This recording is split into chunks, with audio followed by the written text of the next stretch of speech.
welcome back to the Season 3 World Championships, as I am joined by Konstantin Pikiner, or Groove, who is of course the manager for Gambit Gaming, just coming off a victory here. But I'd like to ask you, Groove, how are you guys coming into this tournament as you're the highest seeded team coming back from Season 2 to compete in the Season 3 finals?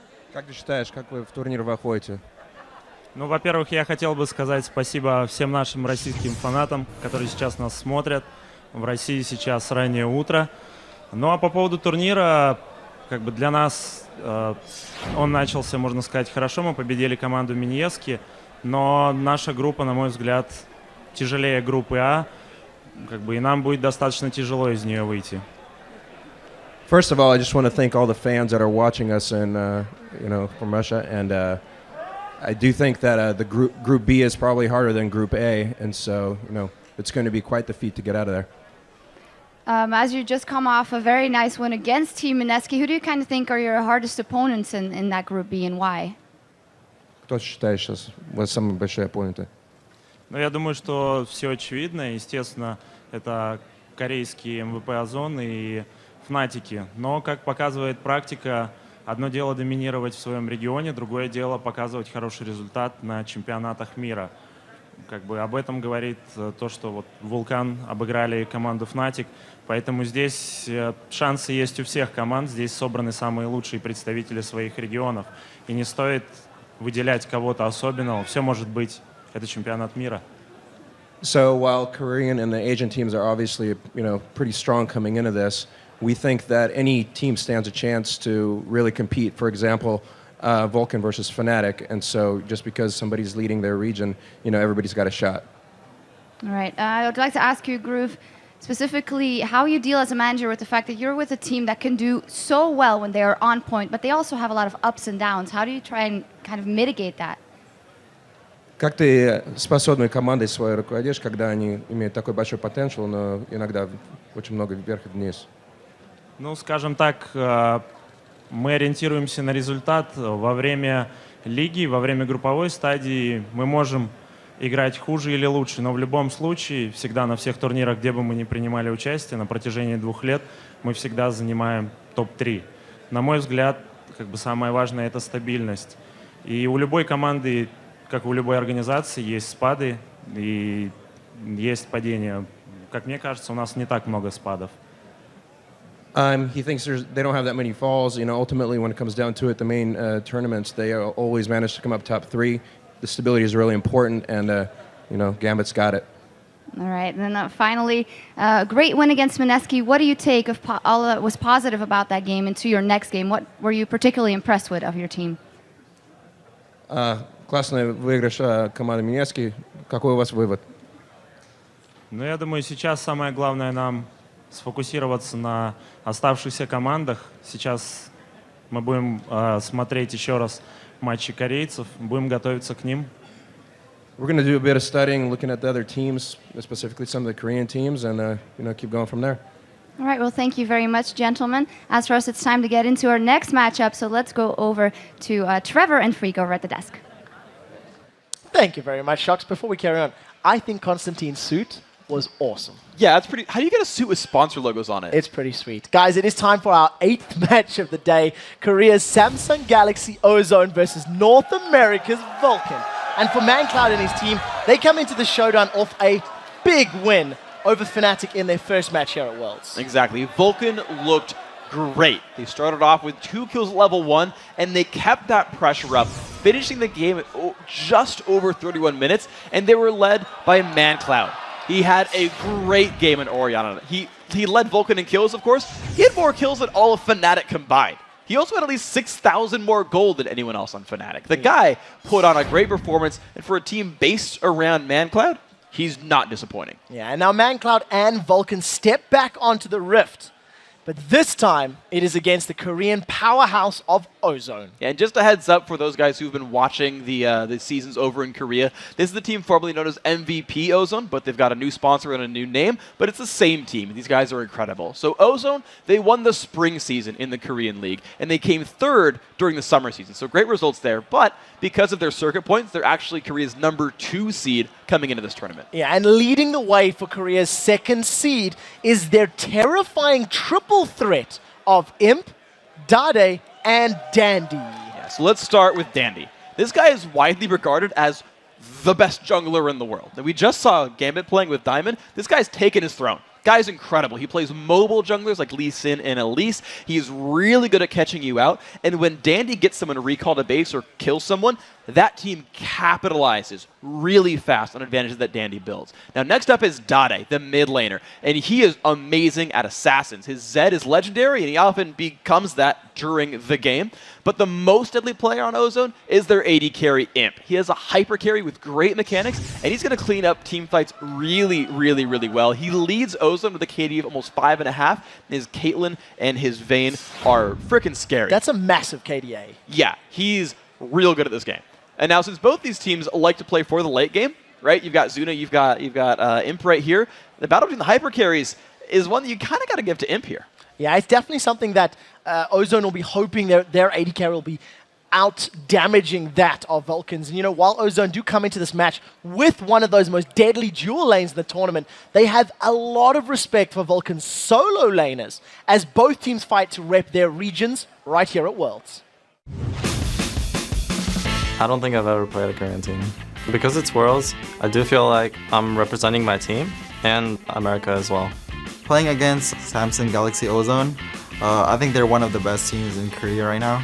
They pick really strong picks. Just their synergy is crazy. 발컨에 대해서 아직 잘 모르겠지만 미드랑 탑이 좀 잘한다고 알고 있어요. 아직 많이 연구하지 못했는데 일 자신이 있어요.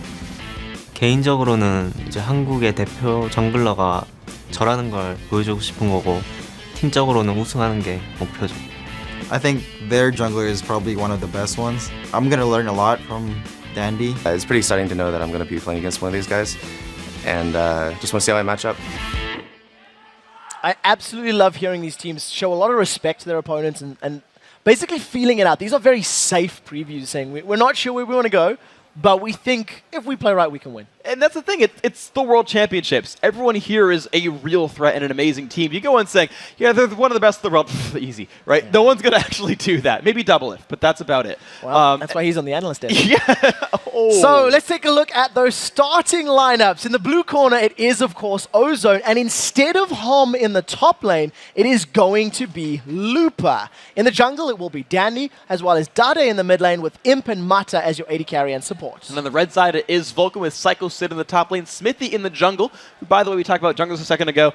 Doublelift thinks he's better than Dandy, so this could be interesting. Of course, mancloud in the mid lane as well, Zuna on AD carry, and Bloodwater on support. So you talked about the respect these teams gave to each other, and it's interesting to look at, right, where they're like, all right, so Looper apparently has been doing really well in practice games, by the way, replacing Homme, and so he's going to be all kinds of scary, but also Dade is crazy.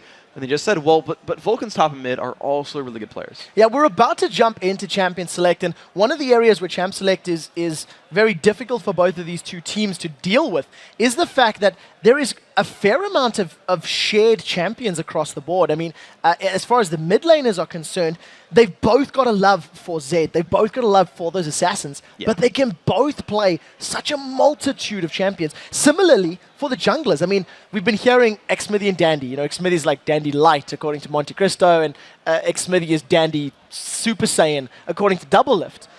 They both play Lee Sin, they both play Job, and they both like that sort of roaming, ganking, but can still farm, you know, control style. You're right that there's actually a lot of similarities down the line. So we look at Xmithie, right? And okay, so Dandy made some of the first waves. It was like, all right, so Diamond and Insac are like the guys, and you look at them and they're really incredible. And then Dandy kind of showed up. I don't want to say out of nowhere, because obviously he's been good for a while, but he kind of took the throne over as best jungler sort of recently. And Xmithie, to be fair, he was not that great during the spring split and really stepped up his game during the summer. All of his teammates call him the most improved player. A lot of the guys in NA call him now the best jungler in NA. And this is just a mantle he's taken up now, and you've now got a battle of, in a lot of cases, the best of their role per region. And you have to highlight his performance earlier in the day. His Vi was spectacular. Yes. When he was needed for ganks, he was at the right place at the right time. His assault and batteries, you know, hit the right target. He didn't tend to dive into fights that would then cost his life. And, you know, to be fair, Vulcun were very far ahead, so it becomes particularly difficult to jump in and lose a fight. But the point still remains. He played them right. He played his role correctly.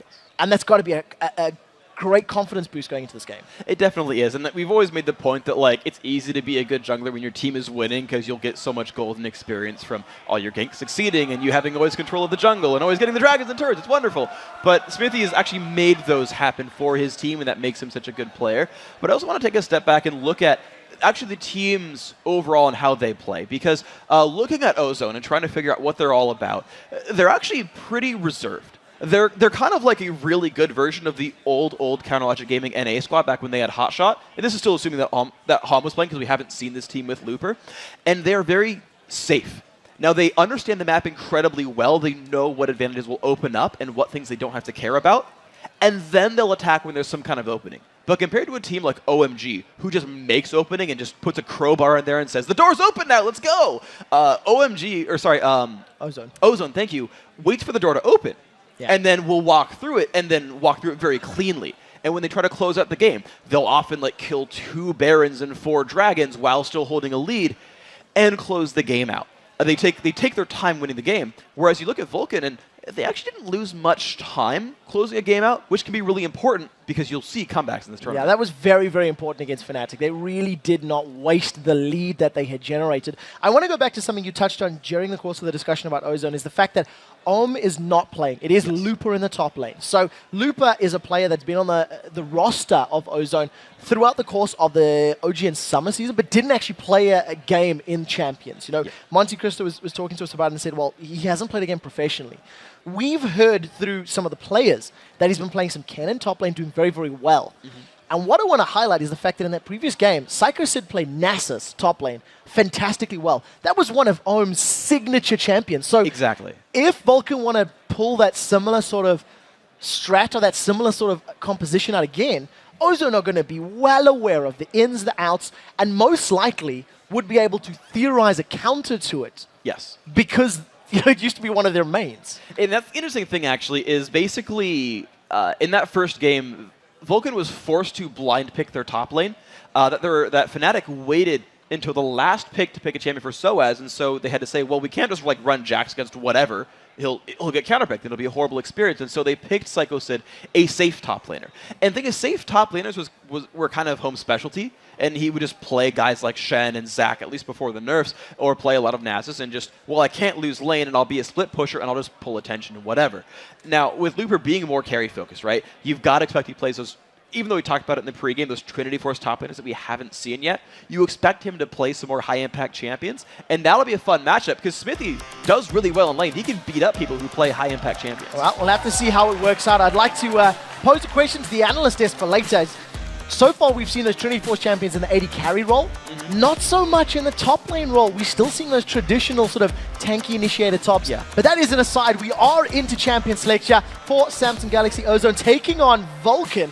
And the first couple of bans, Cannon, the first Corki ban, he's 8 for 8 here at the World Champs Day 1, as well as Zed in Lee Sin. So fairly predictable bans. Yes. But we were actually expecting maybe Ozone to play Cannon, so that's a bit of a change. And I want to see if Vulcun will actually ban Elise out here, because Danny would love to play that champion, but it shows me really on both sides, these teams have been doing their research. I think getting rid of Cannon for Sycho Sid, it's one of his known high-impact top laners that he still plays, compared to the Shen, Nasus, and whatnot that you see him play more often. But now with the Zyra ban, I wouldn't be surprised to see a first pick Sona instead by Ozone.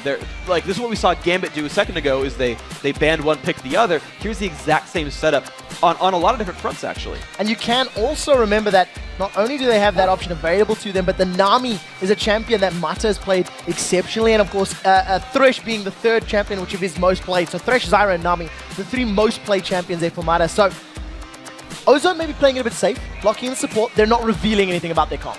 There's a lot of really interesting steals going on, though. So I actually expected the Sona to come through, because that's the more frequent champion for Bloodwater. But now he gets to wait till last pick and just do whatever the heck he wants. With Zed banned out, though, letting mancloud play Ahri lets him put out so much pressure over the map. And I think he'll be a lot more explosive than the Ahri we saw from Alex Ich. I think mancloud's going to make a lot of plays throughout this map, and it's actually pretty key for him to win the matchup. Additionally, they got Shen on top of that. And if they're playing Assassin versus Assassin mid, we'll talk about that if they lock it in. When we talk about Assassin versus Assassin mid, having a Shen on your team means you will win the Assassin versus Assassin matchup because you get a 300-point shield and then don't lose the fight. mancloud can heads up dade and win. Straight up in this game. Well, we'll have to see if it can work because he will need the piggyback of Xmithie. There's a big window of opportunity if that is not available. Now, we did see the Rengar hovered over for a second. We're all still waiting. It's been a long time. I think IPL 5 probably the last time that I can remember seeing a Rengar in competitive play. This time around, however, Ozone have locked in Jarvan. For Dandy, it's going to be one of his go-to champions. Lee Sin was taken away from him. And, of course, the Caitlyn being secured for Imp. Arguably, Imp's strongest AD carry between maybe Caitlyn and Vayne. Sure. And I would think Caitlyn. I mean, those are definitely his two, but right now Vulcun said we wanted you to get Caitlyn. That's the only reason they banned Vayne, because they want that Kate to come through and say, we know how to deal with this. So with Vulcun, this is interesting because they know the bottom lane. They know it's Kate Thresh and can pick whatever they want into that. Or simply lane swap and pick a 1v2 that's good against that as well. Or I guess they have Shen, but they've now picked a bunch of dive. And Vi, Shen, Ahri is all kinds of scary. At level 6, they can all in the mid laner, and dade will almost definitely die. Unless you have amazing Spidey sense from Mata, he's going down. Something that we've talked about extensively, you know, when Oriana's locked in is the Oriana ball delivery system. This is a Shen delivery system. No matter who he piggybacks on the back of, he's getting to his target. He is going to be in range to land that taunt because, you know, if that Assault and Battery lands on the likes of Imp's Caitlyn, for example, there's nowhere to go but a Shadow Dash taunt from Shen once it arrives. We do see that Ozone are saying they've locked in their top laner. We are going to be singed. I know this will be making Joe Miller extremely excited. And for the time being, dade is toying with the idea of Ryze. Now, Ryze was a champion that was, I don't want to use the word fameful, but was picked as a counterpick to Ahri several weeks ago. And you know, just that Rune Prison ability to lock the Nine-Tailed Fox in place. Yeah, we're going to take the last couple seconds to make sure he is going for this one. And the Ryze pick, I think, is a kind of a stopgap to say, look, you guys can burst people out really hard 1v1. And if I run an Assassin in the mid lane, I have to fight the Assassin plus the Shen, so let's not go for that matchup. Let me pick someone who's going to want to farm. Let me pick someone who sits in the back, last hits minions, gets big, and then gets un-one-shottable. And then we'll go from there, and I can carry late game, and that's actually a pretty smart idea here for dade. But what's interesting is Vulcun forced the Caitlyn in there from Ozone. Caitlyn, compared to Vayne, is much worse at escaping Vi Shen than Vayne, because Vayne can turn invisible, can mess with the Vi, can push the Shen back, and get out. And Imp is good enough to do that in like literally 1v2. Caitlyn, less mobile, right? It's much easier to break Nandy Caliburnet than Tumble. Much easier to break her down. And there's not really a ton of peel for him, so they can remove that late game AD carry threat. Zuna, meanwhile, is on Ezreal. And that guy can kite anything. So in theory, it sounds like you're liking the Vulcun pick so far. I do like it. The question is, how are they going to close this one out? So they have decided on that Sona for last pick. Took a very, very long time to lock that champion in. And it is, of course, one of Bloodwater's most played champions. Yeah, you might as well wait a little while on the last pick right there. You say, look, we got 60 seconds. We want Sona? Yeah. Okay, take the next 50. Are we sure we want Sona? There's nothing else to do except make sure you're ready to go. It's kind of the most important part of their lives. They might as well make sure their picks are good. But yeah, again, going back to the picks, I was surprised that they banned Zyra and then just said, screw it, we'll pick Thresh, because Bloodwater's happy to play Sona. It's one of, if not literally, his most played support in competitive play. So they know this matchup. They know how to play this one out. And honestly, again, I go back to it. I like Vulcun's lineup. They've done one thing very well. But we'll go back to what Ozone's going for.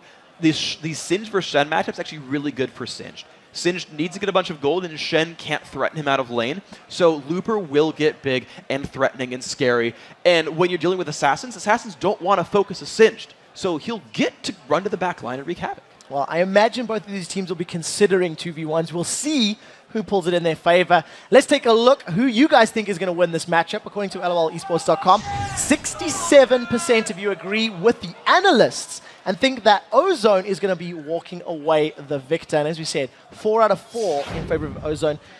Now, to be fair, votes were locked in prior to seeing Vulcun's performance against Fnatic. Okay. And I'm sure we'll be hearing them either saying they wanted to change their vote or, you know, jump ship. So no well-researched picks for these guys. Just the blind research, and they're going to hope it worked out. I did like, though, that the Corki band came through, right, seeing, oh, they played this in the first game. Let's actually remove that option right here and let it play his standard champions. But the game is afoot, Trevor. So, ladies and gentlemen, this is, of course, the third game of Group B, the 8th game of day 1 here at the World Championships, and the first time we will be seeing Ozone take to the Rift. They've got a very beefy, tanky front line in Singed, Jarvan, and Rise. And my biggest concern here for Ozone is how long it's going to take him to get to that tanky survive damage status that Vulcan's going to not be able to unshottable them. Exactly. That is the difficulty, because the mid-game sort of jungle aggression, the ability to tower dive and force picks is definitely here for Vulcan.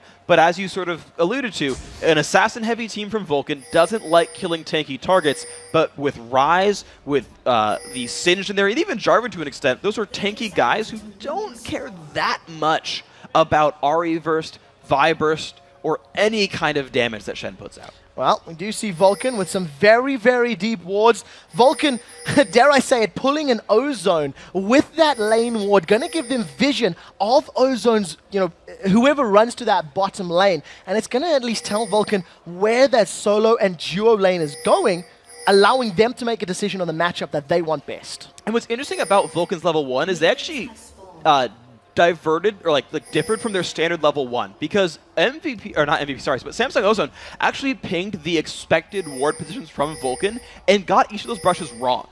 They actually, they're revealing similar locations on the map, but as far as the ward is here, Vulcan actually switched up their ward patterns, which you never know might just give a bit of an edge in the level 1 gameplay. Well, any little advantage is what matters. A game of inches, if you want to quote a popular editor that came up recently. We do see Vulcan now setting up potentially for a straight-up 2v2 matchup. From what I can tell, Ozone have not revealed themselves on the map until that second Imp walked across the ward. So now Vulcan are well aware that we're going to have effectively a straight skill matchup. But Zuna and Bloodwater were in lane earlier. They should have an experience advantage. Exactly, and this will actually pay out pretty well, because they, just like Caitlyn, they can fight from pretty far away, and under the cover of a minion wave, it's easy to get poked like this down. Imp and Mata will have a fairly rough time early on in this lane, as long as Vulcan can hold on to a minion wave lead. Well, we'll have to see how well Zuna can do at last hitting. Mechanically, arguably one of the best as far as the North American AD carries go, and right now he's facing off against one of the best Korean AD carries. Arcane shifting forward very aggressively there. It's a couple auto attacks down, but tending to put more damage on Mata than him. And you look at that move right there. As soon as Ozone hit level 2, they said this is our only chance to get footing back in the lane, but missed both skill shots. But here comes a bunch of pressure top lane. So Dandy and Looper, they're walking themselves in, trying to force Xmithie away. Looper's going to steal away. Actually looks like both of those golems, in fact, so some counter jungling and the buddy system in effect. And that's what happens in a Singed versus Shen matchup. Singed pushes harder, and when you push your lane, you free yourself up to make moves around the map. That is an incredible read there by Dandy. A lot of players really love how intelligent he is about reading jungle patterns. Knowing Xmithie started on the bottom side of the map, those wards spotting him go to double golems, he knew when that was coming across, pulled in Looper, stole stuff away, and that was an incredible read. Well, we did see on the bottom lane, Zuna, no barrier available, Bloodwater, no exhaust available. They went toe-to-toe. In the top lane, they're trading a lot of damage back and forth. Looper with Ghost Teleport. Remember that Sycho Sid does have Flash Ignite, so if a duel were to break out, that Ignite might be able to tip things in Sid's favor. They would definitely help him out here, and you can see actually Looper right away already recalling back for some more sustain. He's ran out of potions, but said, you know what? I'm going to run out of potions, no big deal. I'll just teleport back. Got a ward, which is so big. Looper went to lane without a ward, and he didn't get burned for it. Xmithie didn't get a gank. So that's actually really big. Now Looper's going to have an even better time in this lane. You'll see him build a lead over Sid. And he actually used that teleport to join the top lane. So even, not missing out on any CS that potentially may have happened to him. He's got that Dawn's Ring as well as that Mana Crystal in his back pocket, a ward, and a whole bunch of potions. That's 5 of them, in fact. So he's going to be sticking around for an extremely extended period of time trying to get control of this lane. And keep in mind that teleport will not be up until about 9 minutes into the game. Sid will have Stand United before then. He'll give up pressure on the turret, but if Vulcun did want to go for an 8-minute Dragon, they can make that a 5-on-4. Well, we'll see if that works out for them. Death Sentence goes out. Zuna too far down the line. Now remember, there's no barrier available, and him and Bloodwater have potentially lost a trade. Flash forward, the flame misses. Zuna is off to the side. He gets knocked up into the air by Dandy, but is going to be able to get out cleanly. Ignite is ticking. It does look like he survived thanks to the potion and a heal. Well, it was no Ignite, just the damage over time. It worked in favor, and Zuna got away. So very, very tricky though. Ozone are doing a much better job with lane pressure. Dandy's made his presence felt twice now. He counter-jungled the top lane, got a little bit ahead of Xmithie, has now ganked the bottom lane and forced the summoners and a lot of turret pressure down in the bottom lane. So Xmithie needs to answer for this because Dandy's making all the moves. Well, all in favor right now. 18 CS to 32. Zuna is falling further and further behind. Dade's in trouble. Mancloud doing the best he can to trade. Ignites have gone backwards. Mancloud has 1v1, picked up first blood, and the highest kills mid laner has secured the first kill in the game against Ozone. He did that without having to recall, without having to use Spirit Rush. He actually hit level 6 on that duel. What a great job there. Mancloud is now, there we go. It's the Mancloud Ahri. This game is now about him. The top lane's going to be rough. Sid's going to lose that lane. The bottom lane, Vulcun are already losing. Mancloud, you've got your work cut out for you. And we do see he's got a Spirit Rush available. He's got 2 levels over Dade. Double Doran's Ring plus the Fiendish Codex. A dual flay pulls Zuna and Bloodwater backwards, and a very nice trap from him could have kept Zuna in place if there was no Arcane Shift available. He put it right in the direction Zuna had to run to most efficiently run away from that matchup. It was good for Zuna that he had his Arcane Shift back available, but there you can see why Imp and Mata are the most feared dual lane in Korea. An 18 minion kill lead early, despite being the ones pushed. They managed to build that lead. They were ahead before Dandy even showed up.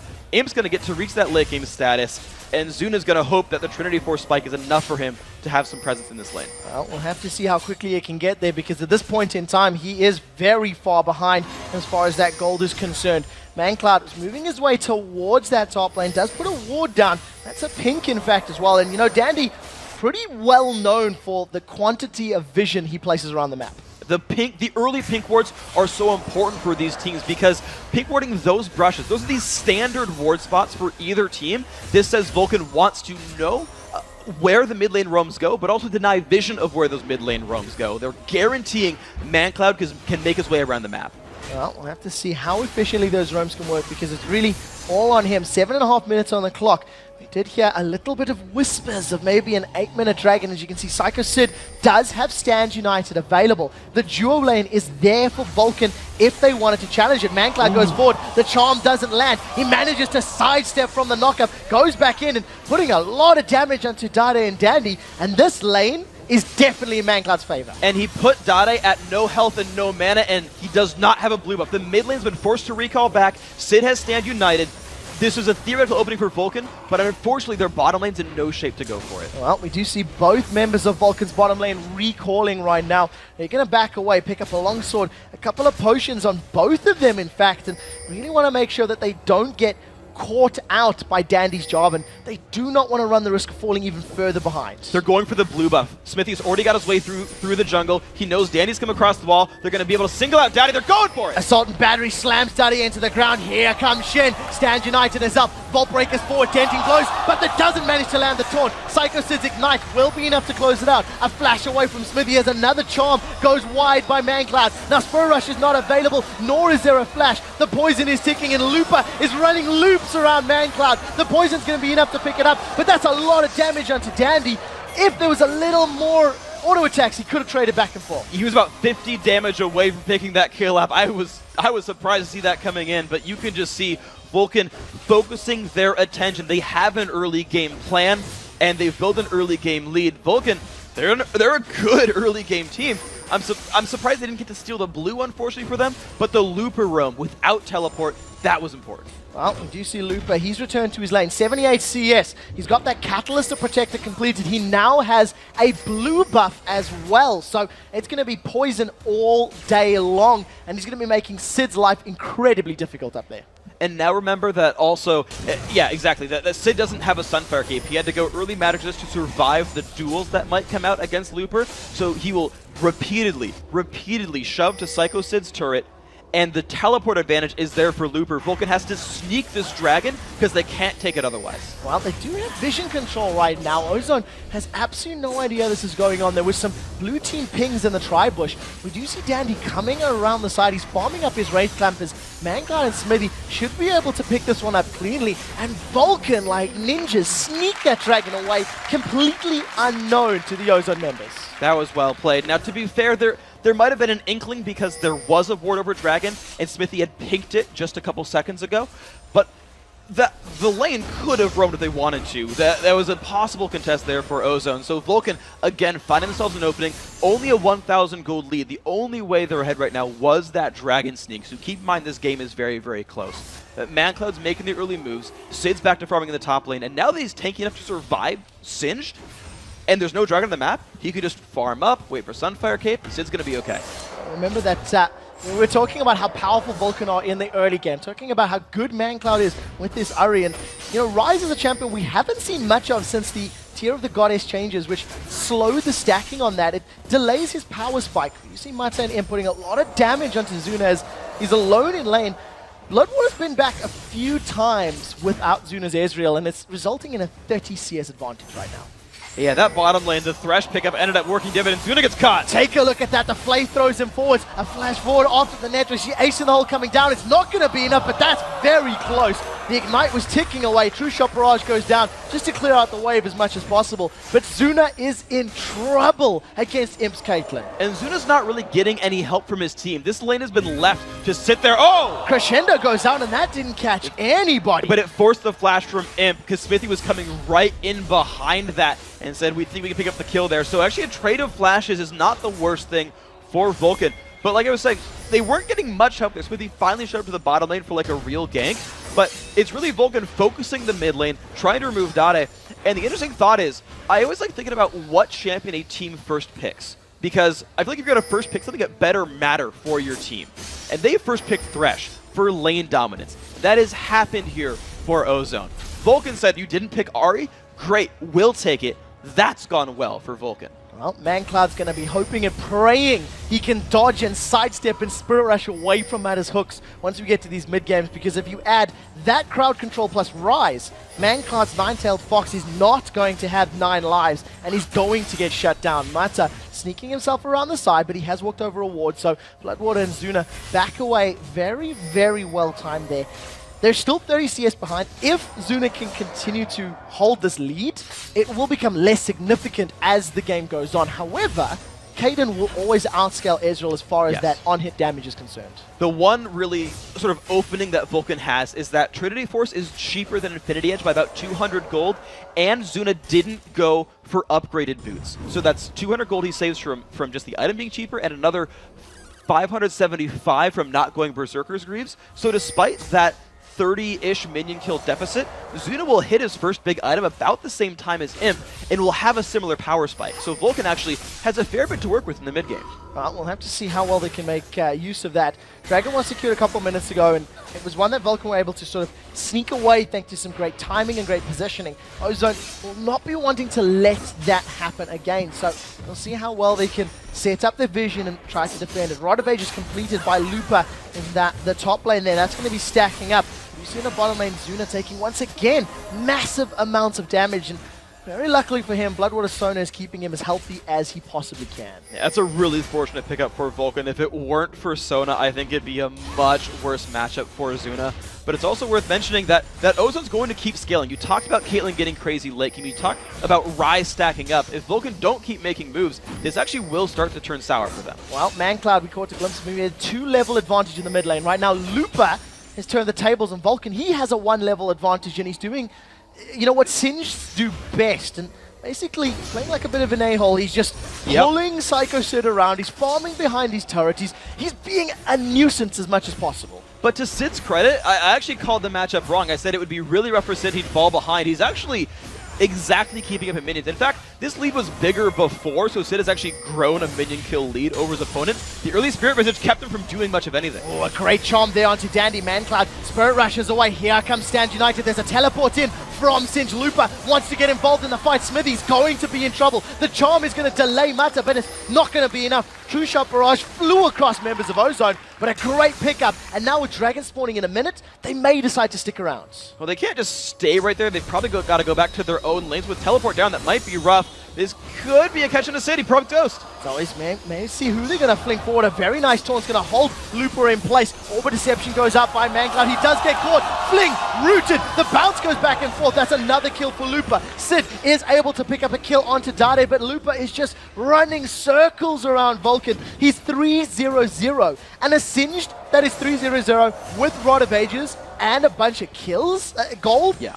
That is a scary position to be in if you're a Vulcun member. It is a very, very scary Singed, and what you've got to look at then is how can Vulcun deal with him, because all the hopes for the mid game are going to rest on Looper. Late game, okay, you can rely on Imp and Dade, but Dade's off to a very, very slow start. He has the least gold of any of the traditional carry lanes on his team, and I believe in the game overall. But here comes a gank for Xmithie for the bottom lane. Salt and Battery throws down. That's a double crescendo. That's exactly what Vulcun needed. They picked up the kill onto Mata. Exhaust is now worn off on Imp, and he's doing the best he can to hammer away. Dandy is trucking away. He does not want to get involved in this one, and Vulcun will be able to pick up 2 kills for 0, and one of them went to Zuna. And look at the timing of the gank. Dragon is spawning right now.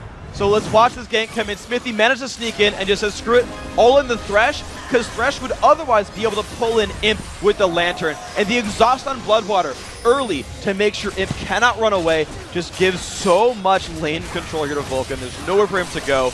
Very great pickup. There's the Dragon as their reward for Vulcun. Oh, we do see Jarvan comes in, doesn't manage to smite it, not used. Now he does have Flash available. He is going to use that to get over the wall, but they managed to get the Flash out of Dandy's Jarvan, and Vulcun with a 3,000 gold lead. mancloud now jumps into Dade, but his charm went wide.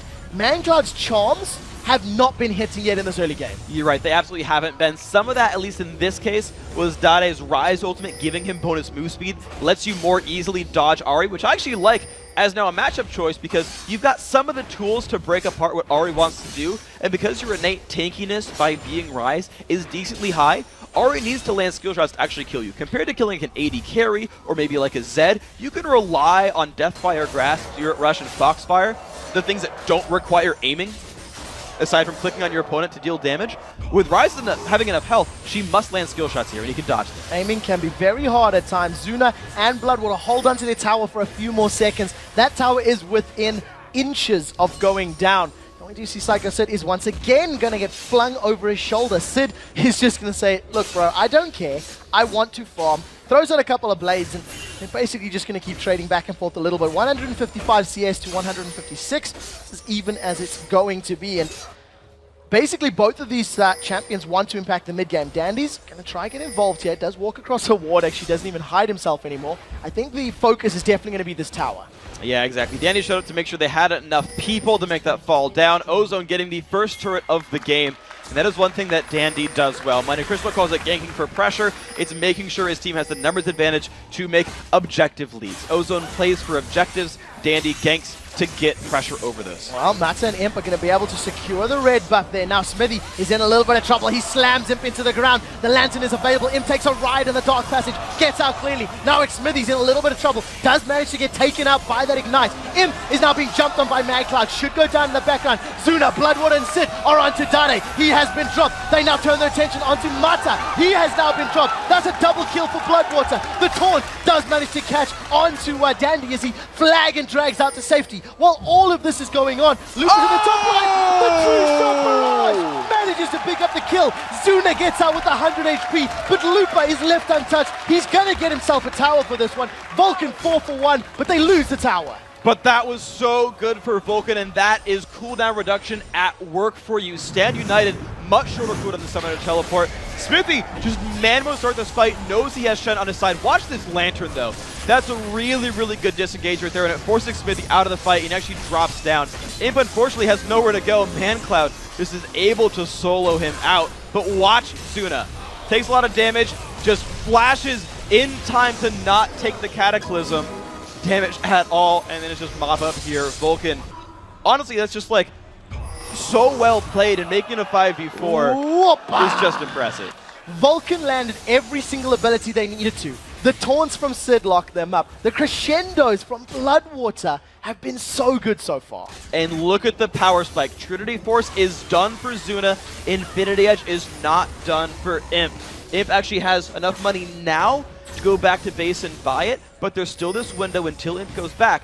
Vulcun has control of the map, even just from an 80 carry standpoint. Well, 3,000 gold in the lead for Vulcun. They are sticking true to their team's abilities of generating advantages early. This time, however, it is significantly less than what they did against Europe's Fnatic. And the question is, how do they now contain the Singe that's going to be split pushing? How do they deal with him and still control Ozone across the rest of the map? Well, it's Sycho Sid finishing a Sunfire Cape. That was necessary to have him put pressure on the map. mancloud gets caught. This is exactly what he didn't want. Mata secures the kill, and that was the CC chain we talked about. And he stood on top of a pink ward to do it. That's so important when playing Thresh, is making sure that if you're going to get picks, and the only guy to get picks in this team is really the Thresh, you get the vision ward control you need to make sure you're casting them from Fog of War.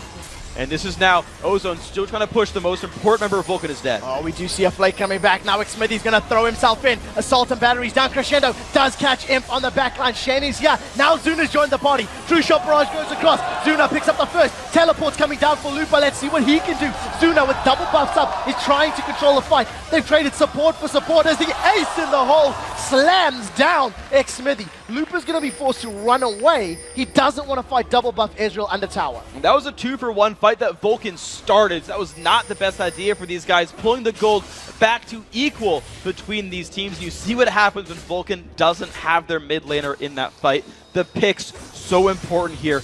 And as we mentioned, so the Sunfire Cave, important for Sid. It'll let these guys push the mid turret down.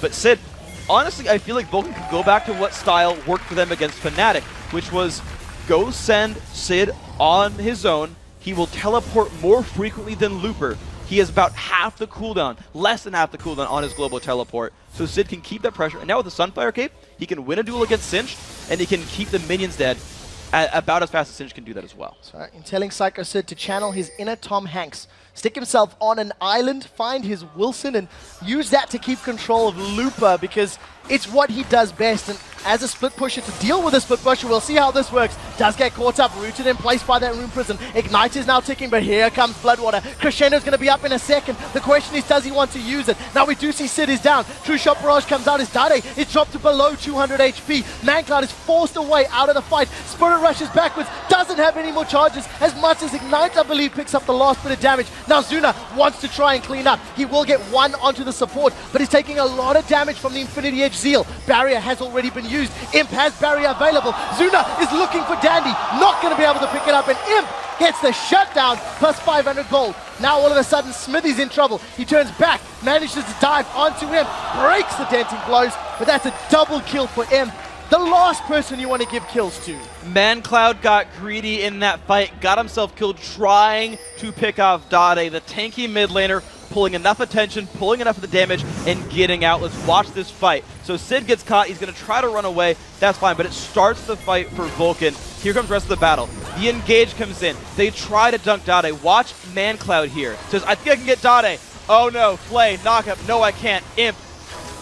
Oh wow, using his escape to get into the battle to deal the damage that he can. Mata gets picked off, but Zuna has nowhere to go anymore. Crescendo is 10 seconds away from being up right now.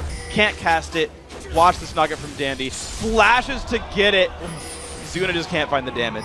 Yeah, not going to be able to get that last hit. Zuna gets taken down. That's actually his first death of the game. So considering how rough this game has been on Zuna, you have to give him props to have only gone down this late in. Kills are 11-11. Towers 4-2. But now Ozone have a gold advantage. They are 1,000 ahead. And look at those kills. 3 on Singe, 2 on Ryze, 4 on Caitlyn. Dragon is up, and it looks like Vulcun want to contest this one.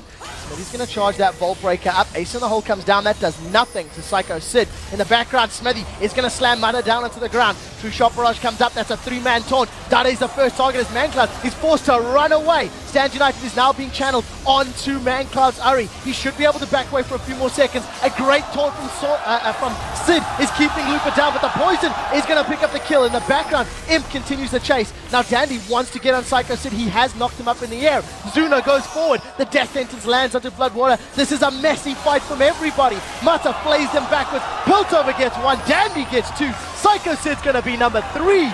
And Ozone ace Vulcun to have a convincing team fight win. Absolutely incredible team fight by these guys, and the lack of tankiness on Xmithie just kind of got picked off. He dove in to the Samsung Ozone team and got obliterated first. He died without being able to do much of anything, and from there it's a 5-on-4, and you saw crowd controls land. The extra tankiness of the Ozone lineup paying off there. They don't get bursted out. Imp is safe in the back lines. Watch this. Xmithie has got nowhere to go. Just explodes right here. Dade puts so much damage onto him. Dies before he can finish killing off Mata right here. And there comes mancloud. Just gets pulled in. Not able to do anything. Again, just forced out. Tanky Singe. Gets charmed. Gets taunted. Gets hit by Zuna. Doesn't matter. He's so tanky. He gets the pickup on a mancloud. That's how you win the fights. And now, watch this fight with Imp and everything. Gets exhausted, has to flash, gets to safety just enough, and then Zuna can't deal the damage. It gets body blocked by Thresh the entire time. Vulcun are sneaking the Dragon, but they're going to get fought again. So Dragon's been picked up. Lupa charmed up by mancloud. It's going to spur rush. He gets flung backwards. Third proc is going to be needed to get over the wall. Now Lupa turns his attention over to Xmithie. Has now decided to teleport. He's teleporting up the lane. Zuna wants to be his target. He's turned backwards. A flay onto mancloud. Is going to get Rune Prison in place. Now Zuna is doing the best he can to get away. Xmithie's running left. Zuna's running right. Zuna's down on this bottom lane. Dandy has caught him. Look for the knockup. This is the question. Pinkwood goes down for vision. Imp with some massive criticals. Another knockup from Dandy, and they close it out. It's not over yet, as now Dade's been caught out. He's miles behind. He is sticking around in the jungle. Flashes away from the taunt. Sid is now forced backwards. You can see the Rune Prison holding him in place. Death Sentence, is it going to land? That is the question. Is it going to connect? No, as it goes just to the right. Rune Prison not syncing up with Mata's Death Sentence, but Ozone have Vulcan's number right now, and they are running them in circles. Ozone team fought better time and time again. They were in position. They actually got the catches. They controlled the vision well enough to keep finding the opening and forcing Vulcun into bad fight time after time after time after time again. mancloud now 2-6-3. Never able to make the plays now. Early lead wasn't able to capitalize, and now Bloodwater's caught. That's massive damage. 3 bullets, 4 will be enough to close it out, and the last hit actually goes to Dandy. Crescendo wasn't even available, and all Bloodwater wanted to do was ward. Now the number disadvantage. Ozone may set their sights on inhibitor turrets. They've got the people to do it, and a Caitlyn with a bunch of items is really good at removing these things from the map. Traps start coming down to make sure the engage is not really going to happen for Vulcun.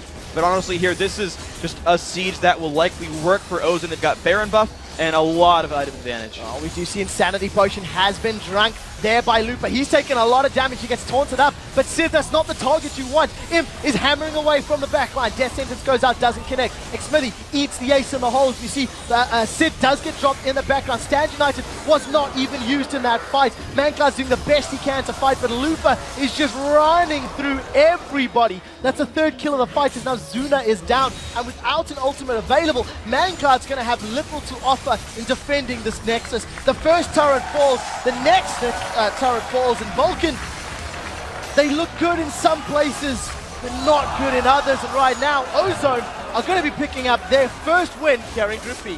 Yeah, a little bit of a cheeky kill at the very end there by mancloud, but Ozone played that one right. Okay, Ari got picked up. All right, you got a lot of those high-profile champions you care about, Vulcun, but Ozone putting together a tanky lineup that could withstand the Ari, basically keep mancloud from honestly having a high impact in the game because he's physically unable to deal enough damage to remove them. And then the team fight mechanics are round up for Ozone. Singe comes in, takes a bunch of damage, gets out. Jarvan comes in, takes a bunch of damage, gets out. Then a fling or a knockout comes into the right target. And the entire time, Dade is just landing damage. Doesn't care who he hits. He's Rise. He's hitting abilities over and over and over again, and no one is able to threaten him because if you walk in range, you're crowd controlled and killed. Such a great composition from Ozone, even though they fell a little bit behind in that mid lane. You know, mancloud really, really stepping up to the plate when his team needed him. But there was just no answer to that, Singe. There was part of me wishing the Jarvan was in Vulcan's hands, that when Singe was running around, you just lock him into Cataclysm and peace out of there with the flag and drag. Yeah. But the fact that Lupa quite literally won Ozone that mid game is basically what turned the game completely in their favor. And the change of top lane player, I think, means so much for this Ozone squad. Normally was playing these tanky, sort of low-impact top laners. You could split push well, you were pretty useful, but you didn't make big plays. The added Looper to his first major tournament ever, and it's the Season 3 World Championship, and you're down early, and then you still come in and make plays. Looper did so much. As you said, he carried the mid game, and his injection of champion choices and play style and playmaking made that game. There was something, you know, that came up during the interview with Mata earlier, and he was saying, look, you know, we put Lupa in, we think he'll do well. And when we were talking about Lupa with some of the guys in the analyst desk earlier, Crepo and Double Lift were saying that when you've got this player on your sixth man slot, the hunger to prove I deserve to be on the starting team, that you know, that drive that says, I'm going to show up, I'm going to play well. I know that the Lemon Dog scrimmed Ozone, and they were saying, like, Lupa is super, super good, and he's, like, arguably the best player on the team. It's something you cannot discount. Lacking in experience, but making up for it in ambition and drive can definitely be the difference, especially on this massive stage. Exactly, and the practice has paid off, the roster swap has paid off, and his hunger has been sated a little bit. Now, I think he'll want to go for the Giant Cup at the end of it and the $1 million prize for the first place team, but I mean, we really can't sing enough praise for how well he's done. He was given a matchup, they picked his champion late and said, here you go, we've given you a matchup, a counter pick, a 1v1. Yeah, he can teleport more than you, but we believe in you to make more plays than him, and that is what happened. So, Vulcan, they beat Fnatic earlier, they've just lost to Ozone, they're 1-1 for the day. Ozone have picked up their win. They played Gambit later today, and Gambit looked very, very good against Mineski. Yes. The question is now, how do they go into that matchup? You know, Gambit, they would have done all their research coming in, and now they've just watched this game. They may have to go back to the drawing board. It's interesting because Gambit's a sort of team that I kind of go back and hearken to them as being an early aggressive team. When they first broke out into the scene way back when at IAM Kiev, they were like, oh man, aggressive counter jungling, we shove lanes all the time, and then we go and help Diamond in the jungle every time he steals away a buff or we contest Dragon. That was the first thing they started doing. And that playstyle has worked so well so far in this tournament, is aggression, pushing, helping your jungler out, right? And when Dade got dunked on in the mid lane a whole bunch by Vi, when Dragon started getting taken, that was what Vulcan was doing right. And Gambit, that is their initial strategy style. Now, I think Gambit are also better at closing out a mid-game lead than probably any other team in this tournament. They're very, very good at clinching wins. They've been the aggressive team that got early leads for a long time, and they were dominant for a long time with that style. I think if they can get the same early game as Vulcan, they'll close it out better than Vulcan did. Well, we'll have to see if the analysts agree with us on this one. Guys, we do have to take another quick pause. When we return, we'll update the world standings and break down the games. Then the Philippines' Mineski and Europe's Fnatic fight for their first win at Worlds. Don't go anywhere. The League of Legends Season 3 World Championship. We'll be right back.